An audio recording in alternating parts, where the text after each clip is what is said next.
Tahu nggak teman-teman bahwa di sekitar kita ini ada orang Yahudi yang ber-KTP Islam.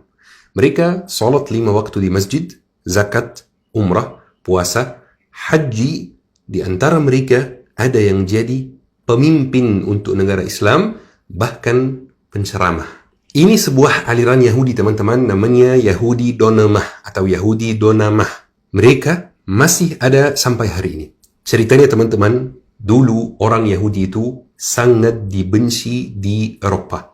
Orang Eropa itu tidak mau berinteraksi dengan orang Yahudi, tidak mau bertemu dengan orang Yahudi. Mereka itu dibedakan. Kalau orang Yahudi dulu jalan di Eropa harus pakai pakaian tertentu supaya diketahui di jalan, ini Yahudi jangan didekati. Jadi banyak dari mereka yang memutuskan untuk pindah dari negara Eropa. Pindahnya kemana kira-kira? Pindahnya ke Turki Utsmani teman-teman.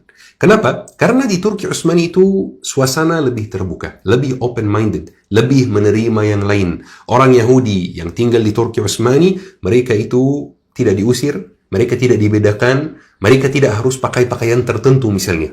Walaupun mereka pindah ke Turki Utsmani, tetapi mereka masih menyimpan dendam di dalam hatinya terhadap Eropa dan terhadap Turki Utsmani yang menampung mereka. Di waktu itu teman-teman, Yahudi benar-benar tidak di-welcome oleh seluruh dunia kecuali beberapa bagian tertentu. Di waktu itu muncul pemikiran lagi di antara mereka tentang Mesias, tentang juru selamat mereka. Jadi orang Yahudi itu percaya bahwa Tuhan akan mengirim kepada mereka Mesias, juru selamat, yang membawa atau datang ke dunia ini dengan 3 tugas. Tugas yang pertama adalah menyatukan semua orang Yahudi di seluruh dunia. Tugas yang kedua, bikin orang Yahudi memimpin dunia ini. Tugas yang ketiga, memperbudak semua orang yang non-Yahudi. Jadi di antara mereka, di antara suasana mereka yang capek, yang bosan dari perilaku orang Eropa, muncul di antara mereka pemikiran Mesias lagi. Banyak di antara mereka teman-teman yang mulai bertanya, kapan Mesias datang? Sampai teman-teman muncul satu pemuda di antara mereka yang namanya Chagatai Tzvi. Dia itu orang Yahudi yang lahir besar di Turki Utsmani teman-teman. Namanya Chagatai Tzvi. Kadang-kadang namanya diucapkan dengan beberapa cara yang lain. Chagatai Tzvi teman-teman dari kecil belajar agama Yahudi. Bahkan dia menjadi rabi. Rabi itu ibarat ulamanya Yahudi. Bahkan teman-teman, dia memeluk sebuah aliran di dalam agama Yahudi yang namanya Kabbalah. Aliran Kabbalah ini aliran yang misterius, aliran yang percaya atau bisa dikatakan dalam ilmu al-firaq wal madhahib dan lain-lain, itu namanya batini. Batini itu apa? Menampakkan berbeda dengan apa yang dia percaya. Tapi ini bukan pembahasan kita hari ini. Pembahasan kita hari ini tentang Yahudi Donamah teman-teman. Teman-teman, bahasa Arab adalah alat yang bisa membantu kita untuk mendalami agama Islam dan lebih khusyuk dalam ibadah kita. Makanya kalau antum masih pemula dan mau belajar bahasa Arab, ana sangat merekomendasikan Syabab Belajar Akademi.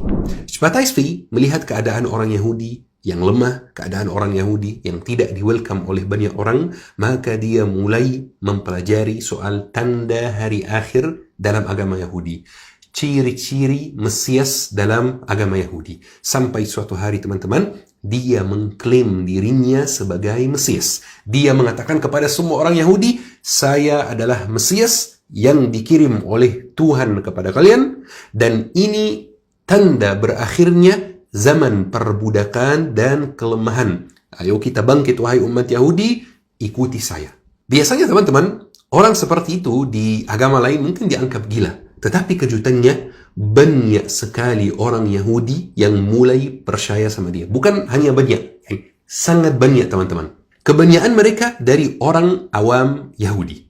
Awalnya, rabi-rabi Yahudi yang lain, ulama-ulama Yahudi yang lain itu tidak suka sama apa yang Chagatai Tzvi sampaikan. Tetapi saking jamaah rabi-rabi tersebut dan orang awam Yahudi itu suka dengan Chagatai Tzvi, rabi Yahudi sendiri tidak berani menantang Chagatai Tzvi. Kenapa? Karena kalau ada rabi Yahudi, ulama Yahudi yang menantang Chagatai Tzvi, maka dia dimarahi, bahkan dipukul oleh jamaahnya sendiri. Bayangkan teman-teman, seterkenal itu dan seviral itu pada zamannya. Sampai di